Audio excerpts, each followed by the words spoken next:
আমাদের নারায়ণগঞ্জে এই জঞ্জাল আপনারা দেখতেছেন শহর থেকে শুরু করে, যেটা কয়েকদিন পরে যে সময় বৃষ্টি হবে ওই সময় নারায়ণগঞ্জের এই এলাকাটা ডুবে যাবে। সেটার থেকে তো নারায়ণগঞ্জের নাগরিকদেরকে, সিটি কর্পোরেশনের নাগরিকদেরকে রক্ষা করতে হবে। সেই কারণেই এখানে একটা প্রজেক্ট নেওয়া হয়েছে কালিয়ারি খালটা উদ্ধার করা, এবং এই উদ্ধার করে এখানে আমরা খালটা একদম ধলেশ্বরীতে নিয়ে ফেলানোর জন্য আমরা একটা প্রজেক্ট নিয়েছি। সেই প্রজেক্টের মধ্যে এখানে আমরা জরিপও করেছি।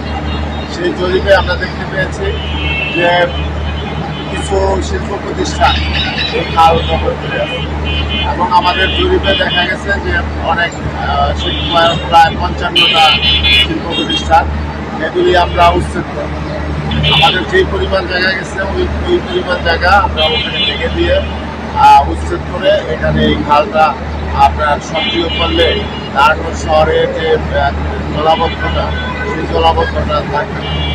আপনার এখানে সবচেয়ে বড় বিষয় হলো যে আমরা শুধু খালটা খালের দুই পাশে ওয়াকওয়ে করার পরে এই এলাকার মানুষ হাইটাও এদিকটা যেতে পারবে। আপনি দেখেছেন যে এই খালের কী অবস্থা, পানি উঠছে, এখন মনে হয় যে শিল্প এই অঞ্চলে প্রবেশ জনবসতির মধ্যে প্রবেশ করবে, মানে পানি তো হচ্ছে না, মাছ হচ্ছে না। সুতরাং এই সমস্যাটা প্রথম সমস্যা। এই সমস্যার সমাধান আমরা ইনশাল্লাহ অচিরেই এইটা কাজ করবো। আমার সবচেয়ে বড় হইল এটা করার জন্য জনগণের সমর্থন লাগবে, এবং শিল্প প্রতিষ্ঠান যারা গড়ে তুলেছে তাদের সহযোগিতা লাগবে।